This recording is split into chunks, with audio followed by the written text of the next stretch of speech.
ساد الانبیاء فنبی اللہ حی ویرزق رواہ ابن ماجہ۔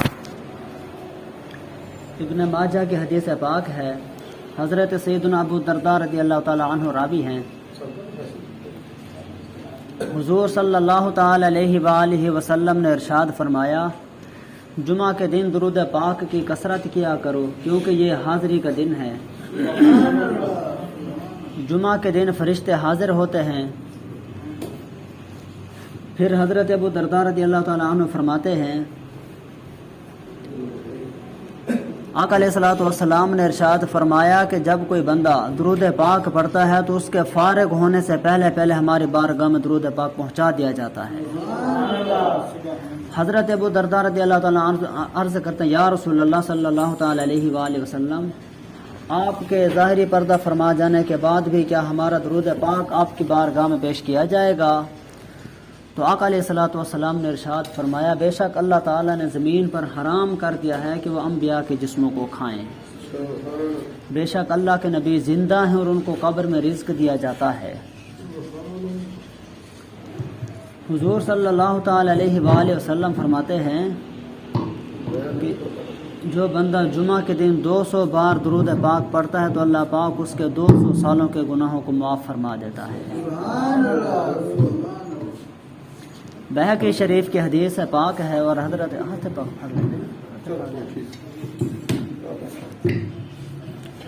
سیدنا انس بن مالک رضی اللہ تعالیٰ عنہ فرماتے ہیں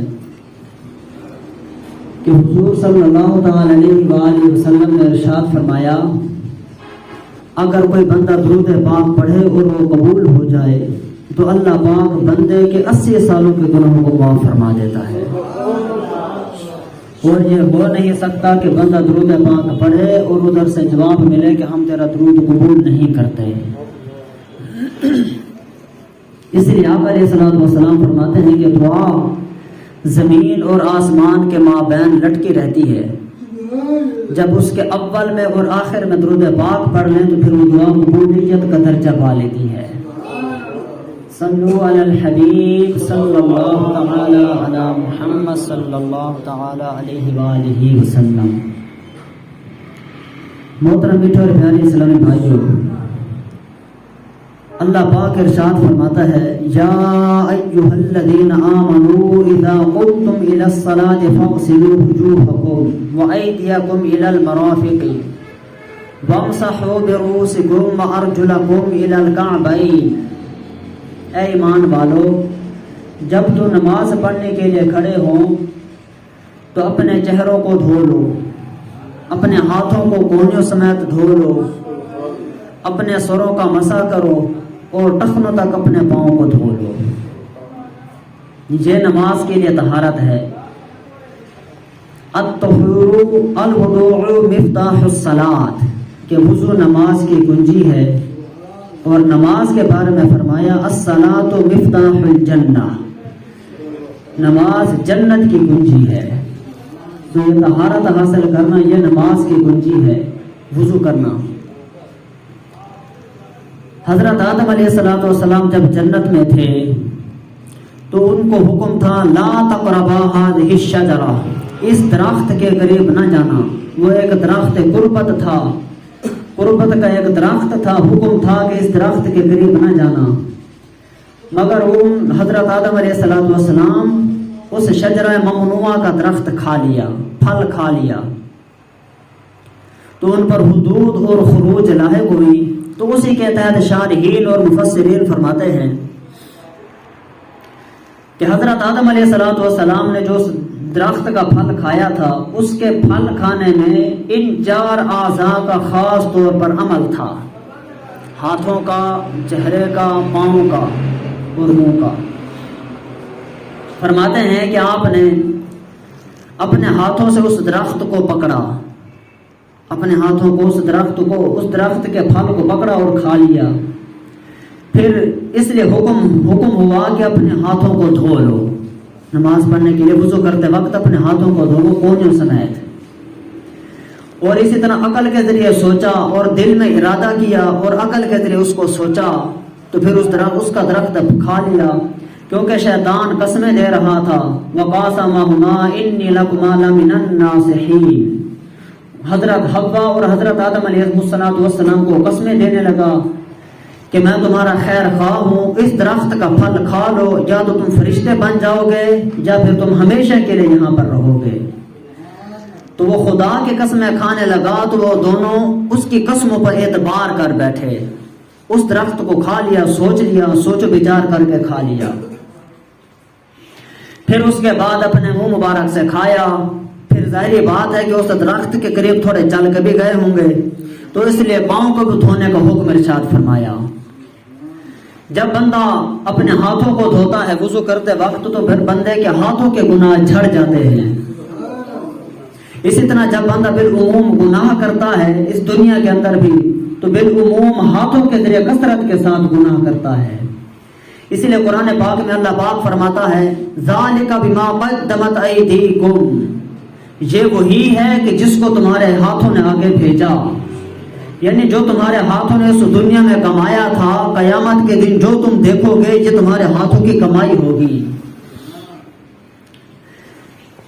اس کے بعد پھر جو بندہ اپنے عقل کے ذریعے سوچتا ہے، پھر بندہ کبھی کبھار کسی کی غیبت کرتا ہے، چغلی کرتا ہے، زبان کے ذریعے گالم گلوچ کرتا ہے، تو حکم ہے کہ اپنی کلی کر لے، اپنے منہ کو ستھرا کر لے۔ اسی طرح ناک کے اندر پانی چڑھانے کا حکم ہے کہ بندہ کسی کی خوشبو چوری کر لے، چوری کر کے پھر اس کو سونگتا رہے، اس کو استعمال کرتا رہے، تو پھر بندے نے اپنے زبان سے بھی گناہ کیا، اس کو دھونے کا حکم ارشاد فرمایا۔ ناک کے ذریعے گناہ کیا تو اس کو بھی دھونے کا حکم ارشاد فرمایا۔ کبھی کبھار بندہ پھر بد نگاہی کر لیتا ہے آنکھوں کے ذریعے تو پھر اس کو بھی دھونے کا حکم ارشاد فرمایا۔ یہ ساری چیزیں چہرے کے اندر آ جاتی ہیں، منہ کے اندر آ جاتی ہیں، منہ کے حصے میں۔ اسی طرح پھر کانوں کا مسح کرنے کا حکم ہے، پھر سر کا مسح کرنے کا حکم ہے، کیونکہ اب یہاں پہ دل کو دھونے کا حکم ارشاد نہیں فرمایا، بس فرمایا کہ اپنے سروں کا مسح کرو۔ دل کا مسح کرنے یا دل کی جگہ کو دھونے کا حکم ارشاد نہیں فرمایا، کیونکہ دل میں ارادہ بنتا ہے، پھر عقل اس چیز کو ظاہر کرتی ہے۔ بندہ کوئی چیز سوچتا ہے، دل میں سوچتا ہے، پھر دماغ کے ذریعے اس کو سوچ و بچار کر کے پھر اس عمل کو ظاہر کرتا ہے۔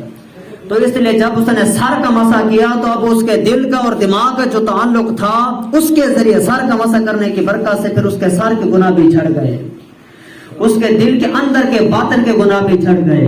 پھر بندہ کبھی کبھار گناہ کرتا ہے تو پھر پاؤں کے ذریعے چل کے جاتا ہے، تو جب بندہ ان پاؤں کو دھو لیتا ہے وضو کرتے وقت تو پاؤں کے گناہ بھی جھڑ جاتے ہیں۔ اب اس پاک بارگاہ میں جانا چاہتا ہے تو سر سے لے کر پاؤں تک سارا بندہ دھل بھی گیا اور ستھرا بھی ہو گیا۔ ظاہری طور پر اگر کوئی گرد و غبار ہے، کوئی مٹی ہے تو وہ بھی ستھری ہو گئی، دھل گئی، اور اگر کوئی گناہ کیا تھا سر سے لے کر پاؤں تک تو وہ بھی دھل گیا، کیونکہ اس بندے نے پاک بارگاہ میں آنا ہے تو اس لیے سر کو بھی دھویا، سر سے لے کر پاؤں تک سارے جسم کے ان اعضاء کو دھویا کہ جن کے ذریعے گناہ ہوتے تھے، جو بالعموم ظاہری طور پہ گناہوں کی طرف لے کے جانے والے ہوتے ہیں، جو کہ گناہ سرزد جن اعضاء سے ہوتے ہیں، ان کو دھونے کا حکم ارشاد فرمایا۔ اب ظاہری طور بھی ستھرا ہو گیا اور باطنی طور بھی ستھرا ہو گیا، اب رب تعالیٰ کی بارگاہ میں حاضر ہو جائے۔ پھر جب رب تعالیٰ کی بارگاہ میں حاضر ہوا تو نماز کے لیے اپنے ہاتھوں کو اٹھاتا ہے، کہتا ہے اللہ اکبر۔ جب بندہ دنیا کی کسی کام سے، کسی کاروبار سے دل اچاٹ ہو جائے یا اس کو چھوڑنے کا ارادہ کرے تو کہتا ہے کہ میں نے اس کام سے ہاتھ اٹھا لیے۔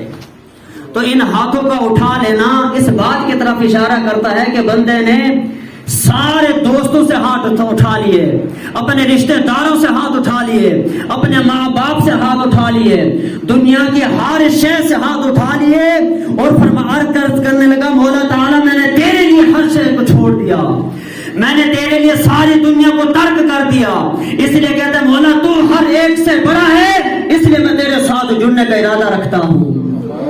اس لیے اس کی بارگاہ میں جھکتے ہوئے کہتے ہیں اللہ اکبر، ہر ایک سے ہاتھ اٹھا لیے۔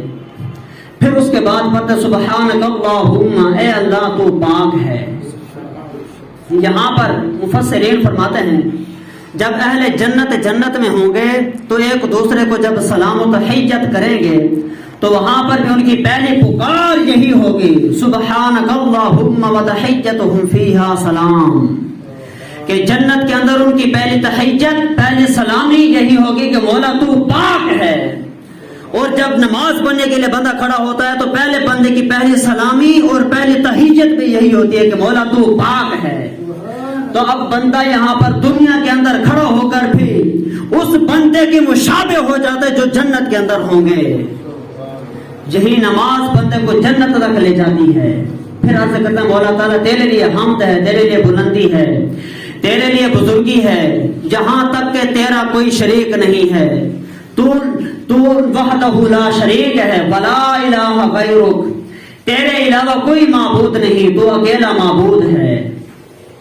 پھر فرمایا کہ اللہ تعالیٰ نے فرشتوں کی کچھ جماعتیں بنائی ہیں. فرشتوں کی ایک جماعت ہے جو رب تعالیٰ کو کھڑے ہو کے یاد کرتی ہے، رب تعالیٰ کو کھڑے ہو کے یاد کرتی ہے.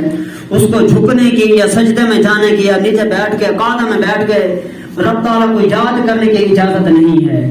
جب سے وہ پیدا ہوئے ہیں تب سے وہ رب تعالیٰ کو کھڑے ہو کے یاد کر رہے ہیں، تب سے وہ رب تعالیٰ کے کھڑے ہو کے تسبیح کر رہے ہیں. وَنَحْنُ نُسَبِّحُ بِحَمْدِكَ وَنُقَدِّسُ لَكَ، ہم تیری تسبیح کرتے تیری حمد کے ساتھ.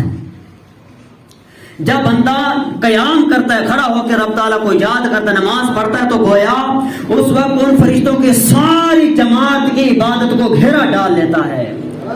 اور خدا تعالیٰ کی کچھ مخلوق وہ بھی ہے کہ جو صرف رب تعالیٰ کو یاد کرتے وہ بھی کھڑے ہو کے یاد کرتی ہے. نہ اس کو جھکنے کی اجازت ہے، نہ بیٹھنے کی اجازت ہے، اور نہ ہی ان کو سجدے کے اندر سر رکھنے کی اجازت ہے. وہ فقط رب تعالیٰ کو کھڑے ہو کے یاد کرتی ہے. تو اب بندہ ان فرشتوں کی عبادت کو بھی گھیر لیتا ہے، اور جو رب تعالیٰ کو درخت ہو گئے یہ رب تعالیٰ کو یاد کرتے کھڑے ہو کے یاد کرتے ہیں. فرمایا وَإِن مِّن شَيْءٍ إِلَّا يُسَبِّحُ بِحَمْدِهِ وَلَٰكِن لَّا تَفْقَهُونَ تَسْبِيحَهُمْ، کوئی زمین و آسمان میں ایسے شے نہیں کہ جو رب تعالیٰ کی حمد کرتے ہوئے اس کی تسبیح نہ کرتی ہو. وَلَٰكِن لَّا تَفْقَهُونَ تَسْبِيحَهُمْ، تم ان کی تسبیح کو نہیں سمجھ سکتے، تم نہیں سمجھتے، مگر وہ خدا تعالیٰ کو تسبیح کرتی ہے. تو جو وہ خدا تعالیٰ کو یاد کرتا ہے کھڑے ہو کے، تو اس وقت بندہ ان کی تسبیح کو بھی گھیرا ڈال لیتا ہے. اسی طرح پھر قیام کا حال ہے، سجدے کا حال ہے، اور قعدے کا حال ہے. یہاں تک کہ پھر جب بندہ سلام کرتا ہے تو پھر مولانا روم رحمۃ اللہ علیہ فرماتے ہیں کہ بندے کے جسم کے اندر دو روحیں ہوتی ہیں، ایک تو کبھی جدا ہوتی رہتی ہے، کبھی واپس آتی رہتی ہے، اور ایک روح حقیقی طور پہ جب جاتی ہے تو پھر بندے اس جہان سے پردہ کر جاتا ہے. وہ روح آقا علیہ السلام فرماتے ہیں الصلاۃ معراج المؤمنین، نماز مومنین کے لیے معراج ہے. جو ہی وہ کہتے ہیں اللہ اکبر تو اس وقت اس کی روح جدا ہو جاتی ہے.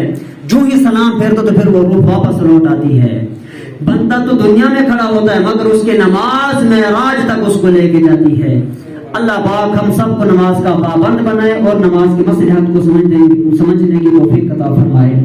آمین بجاہ النبی الامین صلی اللہ تعالی علیہ وآلہ وسلم. سنت